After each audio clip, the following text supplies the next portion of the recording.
Whaatalofa talafola Radio Samoa le nei tae au si mai alau whaafonga o talo le aso tofi. Ua tele whai tionga whaasanga i le fofonga whetalai, Trevor Mallet. O tusi se lau limas fun maletasi o whaasai nisi o tangata o mawhai o na whaamaonia. Sai le te lea sa whai e mauta o le fono. Le e au fia i masui to a lima sa avea masui o le palemene i tausanga ualu. Ua o se mata upu a fesili ngei le anga va au Mallet i le nofua o lo ia nofo ia i tutonu le mauta. O lena mua i sautala o le to a lima o suisa avea mawhaipule e la vea i Matt King ma Winston Peters o nisi e ua whaasa ma le palemene mo le lua tausanga. Peita ia ua uliane ana nafi ua toe ave i tua be whaalea o ngā ina nei tusi. Mai a Winston Peters, ua ia whaatalo sanga ina i le tatau o na whai o se pālo tailo ai e le o toe tele se lango mo le fofonga whetalai, ma o se luma lea mo Mallet. I tustu singa le News Talk ZB o Mallet o le fofonga whetalai au pito sili leo na leanga. I tala whaasolo pito, ma o se tangata ele i le leifo ila nami o a o avea masui whaipule. Ai ele i sautala o le toe whaawi i tua o le whaai unga le fofonga whetalai. O le tae au lavana nafi na fola i fo i Winston Peters lo na nga i le tūla fono e ilo ai le whaasao i amal palemene. Ua whainga tau na toe fo mai tausi mai sa ngā lulu i whaletali malo na avea manofanga whaanofo e sea i alato ngā luenga masani. Sa iai le whale mai wai kato. Silia male lua se fo mai tausi mai sa ngā lulu i potu whaata. Potu mo le malo loi no le mawhauwhau whaapea vai la au. Sa iai le whaamoe ngai umaloa ngā luenga i nofanga whaanofo e sea toe fo i le whale mai i alato ngā luenga tuai. Peitai, e lo le tūlanga le pe ona reportia mai tala le Herald. O le walongo ina le pulenga, o le ato tofi e ngā lulu e fesoasoani mo se taimi le tū mau. Ma o taimi whai ngā luenga po o sifi o le ao atu ai, o le ato tofi lava i so o se vaenga o le whale mai o lo o mo o mia i le fesoasoani. Sa wai ma le whaatonunga, o ai ele o mana o le ngā luenga e tu inatu i ai. E mawhai ona ave aso malolo, peitai o nisi u whaalia, ele o yaini o lato waso livi.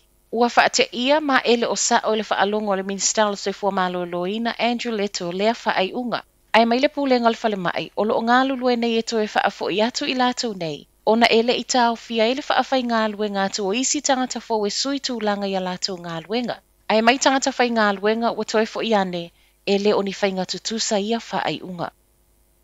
O le a mali liu tangata o lo i no i tua pe a le wha mua mua i fuafuanga le malo lea e toe wha wai le pūlenga fōu a le soifua malo loina.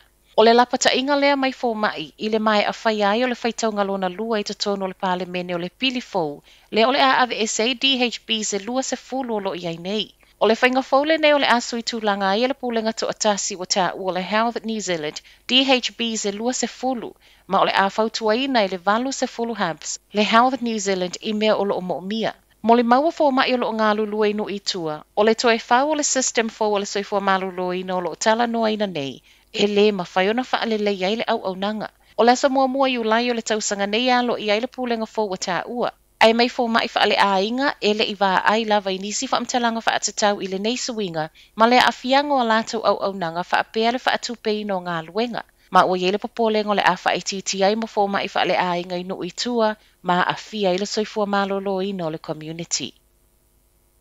O lo pule lava le a onga il whaatu mawina, po le le toi whai o maski to tonu a onga. I lalo le moli lanu moli o lo iai pele atu nu o leo lo o tu atu i pulenga wa onga i whai ai lava e le a onga le whai unga. O le wha malo sia, ma le toi wha malo sia o le wha o ngā o fifofonga i to tonu a onga. Ma ue telefou, o le toa tele o whanau wa onga ewi e le o toi wha malo sia ai pe ua masani ma o lo wha o ngā ina pea. Reporter Leitio New Zealand, o le toa tele wa onga na moli mawai o lo o fua lava le wha ai unga o le wha malo sia o le ufi fofonga. I le toa tele o whanau ma a inga ia a fia i le wha mai. I nisi wa onga o lo o wha atu mawina pea i le amatanga o le kuata wha ato a e le vaiaso nei, ma o le wha moe moenga, o no lea wha ato ato e fo i mai whanau mai tā whaonga māsia singa, sa ia i le lua vaiaso tā luai. Ma tala muli, to a tele whanau au ki lani na misi siaki māsani wa a iele fo mai whainifo, ma o le lapata inga o sau, e ono o atu i le tausanga le umi e wha asolo ai le lisi. Lata i le lua se lau wafe whanau au ki lani o lo iai ia o ngatulanga lua wo overdue siaki māsani, e o ai e wa ai o latu o loa. Ma e tusa lea fwai numera ma le lua vai tō lua whanau o lo o lesitala. O mātua fwoi o lo ngā whātia le tutongi o le fō mai whainifo tūto o tasi, wa saulea o ngani ea ngā i ai. Ona o le popoleng o le mamai o loa whanau le umi o na whaatali. Ua popole ma le New Zealand Dental Association I le toʻatele o loo whaatali ma e ono o ai se tūlanga o le seʻi o loa pe atu ai ona whaasao. Ai I mātua ua toi whaamanatu o loo mawhai lava fo e ona fesoasoani e ala le vaaio o loa ma le tūlanga māloloina o iai I totonu o ainga. O tala nao le nei tae au, manuia le nei aso.